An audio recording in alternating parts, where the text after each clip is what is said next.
मेरा नाम सबा है और मैं 23 साल की खोबरो लड़की हूँ। आपको जो वाकया सुनाने जा रही हूँ वो मेरे साथ बचपन में पेश आया, जो एक सबक बनकर मेरे मासी का हिस्सा बन चुका है। उन दिनों में 12 साल की थी और सर्दियों की छुट्टियों में कराची से 7 का बाद चली गई थी। मेरे अबू मुझे छोड़कर वापस आ गए क्योंकि उन्हें दफ्तर जाना होता था और मेरी उम्मी ने घर के काम करने होते थे। मेरी खाला के 2 बेटे थे, बड़े की उम्र 15 साल और छोटा 10 साल के करीब होगा, और उनके घर में कोई भी लड़की नहीं थी। घर में 3 कमरे थे। एक में खाला और खालिस होते थे, दूसरे कमरे में उनके दोनों बेटों के साथ मेस होती थी, जबकि तीसरा कमरा स्टोरम के तौर पर इस्तेमाल करते थे। रात को मेरी खाला मुझे अपने छोटे बेटे के साथ सुलाती थी, जबकि दूसरी 4 पी पर खाला का बड़ा बेटा सोता था। मैं अपने घर में 2 अकेली ही सोती थी, लेकिन यहाँ पर मजबूरी में बस्तर सहारे करना पड़ता था। मुझे ये सब करना अच्छा नहीं लगता था, लेकिन मजबूरी थी। मैं खामोशी खाला का कहना था कि खैर है, बचे ही तो हैं, मुझे देर तक नींद नहीं आती थी। छोटा भाई तो लेटते सो जाता, जबकि दूसरा जो बड़ा बेटा था वो देर तक करवटें बदलता रहता। शायद उसको देर से सोने की आदत थी। खैर 23 दिन में मेरी दोनों भाइयों से अच्छे होगी। इस पार हम 12 ही तक बातें करते रहते और फिर सो जाते। वो ऐसी ही एक रात थी जब बातें करते करते दोनों भाई सो गए, लेकिन मुझे अभी तक नींद नहीं आ रही थी कि कमरे का दरवाजा आस्तगी से खुला और कोई डब्बे पांव अंदर दाखिल हुआ। मैं जानबूझकर सोई बन गई। थोड़ी सी आंख खोलकर देखा तो उसे पहचान लिया। वो मेरा खालो था। वो आहिस्ता आहिस्ता डब्बे पहुंच चलते हुए मेरी सिरहाने आकर खड़ा हुआ, जिससे मैं थोड़ा परेशान हुई कि खालो ऐसा क्यों कर रहे हैं। फिर खालो ने मेरी काल पर हाथ फेरना शुरू कर दिया। मैं डर के मारे हल भी न सकी और वो मजीद आगे बढ़ता गया। उसने मेरे गले से एक हाथ कमीज के अंदर डाल दिया और एक हाथ मेरी कमर पे फेरने लगा। मुझे बहुत अजीब सा लग रहा था, क्योंकि मुझे कुछ पता नहीं था कि क्या हो रहा है। मैंने जोर से उसका सीने वाला हाथ झटक दिया तो वो जल्दी से कमरे से बाहर चला गया। सारी रात मुझे नींद नहीं आई थी और मैं सुबह देर तक सूती रही। खाला ने भी मुझे नहीं जगाया। जब मैं जागी, खालू काम पर जा चुके थे। इस रात वो देर से घर आए और चलती सोने चले गए। शायद उनके दिल में कोई छोड़ था और मैं भी उनका सामना नहीं करना चाहती थी। अगली रात मैं मुक्तौत रही, लेकिन कोई ऐसा वाकया पेश न आया और 30 दिन गुजर गए। अतवार का दिन आया तो इस दिन खालों को छुट्टी थी और वो घर पर ही थे और खाला से कहने लगे, हुना को घुमाते फिर आते हैं। क्या सोचेगी, खाला के पास गई थी और खाला ने कराची की सीर नहीं करवाए और कराची देखे बगैर ही वापस भेज दिया। खालू ने जब शिया कहा तो मेरे कान खड़े हो गए और इस रात वाला वाकया आंखों के सामने घूम गया, लेकिन मेरे अलावा किसी दूसरे ने उसकी बात खुद गहराई को समझने की कोशिश नहीं की। फिर सबका घूमने फिरने का प्रोग्राम बन गया और सारा दिन हम लोगों ने बहुत एंजॉय किया।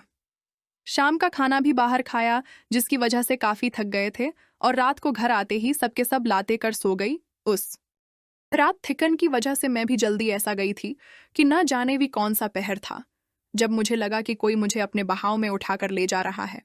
लेकिन वो एक ख्वाब जैसी कैफियत थी। जब मेरी खुली तो मैंने खुद को नरम बस्तर की बजाय एक लकड़ी के फट्टे पर लेटा हुआ पाया। ये वो कमरा नहीं था जहां मैं सोई थी। कमरे में 0 बल्ब रोशन था और मुझे उसकी थोड़ी सी रोशनी में खालो नजर आया, जिसकी हालत काबिल एतराज थी और जिस्म पर कपड़े भी बराए नाम थे। मैं बहुत ज्यादा खौफजदा हो गई। पता नहीं वो कैसे मुझे बस्तर से उठाकर यहाँ ले आए थे। शक तुम मुझे उसकी नीयत पर पहले ही था, लेकिन वो ऐसा करेगा मैंने सोचा नहीं था। जब मैं उठकर बैठी तो उसने अपने होंठों पर हाथ रखकर खामोश रहने का इशारा किया और आहिस्ता आवाज में बोले, छौक चाच लटीरो, तुम्हारी जान निकाल दूंगा और किसी को तुम्हारी मौत की वजह मालूम भी नहीं होगी।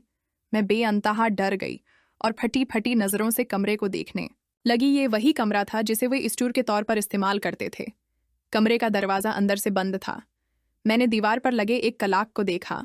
रात के जोरो खींजार का वक्त था, मतलब मुझे बचाने वाला यहाँ पर कोई नहीं आएगा।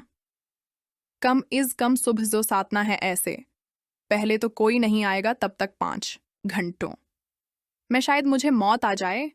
मैंने हिम्मत करके उठने की कोशिश की तो खालू ने मुझे जोर से पकड़ लिया और कहा, अगर मेरी बात ना मानी तो मैं तुम्हारे खाला से कहूंगा कि ये लड़की मुझे गलत काम करने के लिए एक साथी है।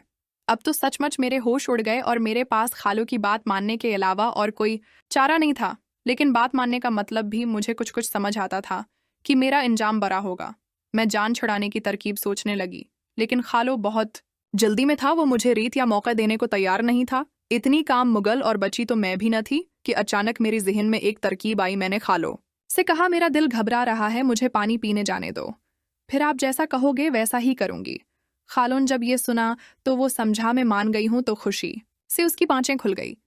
मेरा प्रण ये था कि मैं जब पानी पीने जाऊंगी तो अपने में भाग जाऊंगी, लेकिन खालो बहुत चालाक था। कहने लगा, आराम से यहाँ बैठो, मैं पानी लाकर देता हूँ। उसने मेरी वाहद उम्मीद पर भी पानी फेर दिया। लेकिन फिर मेरे दिमाग में ख्याल आया, जैसे ही खालो पानी लेने जाएगा मैं यहाँ से भाग जाऊंगी। लेकिन खालिक वो शायद हर काम में उससे ज्यादा तजर्बा था। वो मेरे लिए पानी लेने गए तो बाहर से कंडी लगाकर निकला और मैं कमरे में ही रह गई। मेरी तमाम तर उम्मीदें दम तोड़ चुकी थी। वो मछली को किसी सूरत भी नहीं जाने दे सकता था। मुझे अपनी इज्जत मुकम्मल खतरे में नजर आ रही थी। खालो मुख्तसर कपड़ों में ही बाहर चला गया और अपने कपड़े यहाँ कमरे में छोड़ गया। अचानक मेरे दिमाग में बचने का एक आखिरी तरीका आया और मैं किसी सूरत से मौके गनाना नहीं चाहती थी, चाहे बाद में उसकी कीमत चुकाना पड़े। मैं जल्दी से उठी और कमरे को अंदर से खंडे लगाई और वापस लकड़ी के तख्ते पर आकर पलेट गई। थोड़ी ही देर बाद मेरे खालो पानी लेकर आ गया।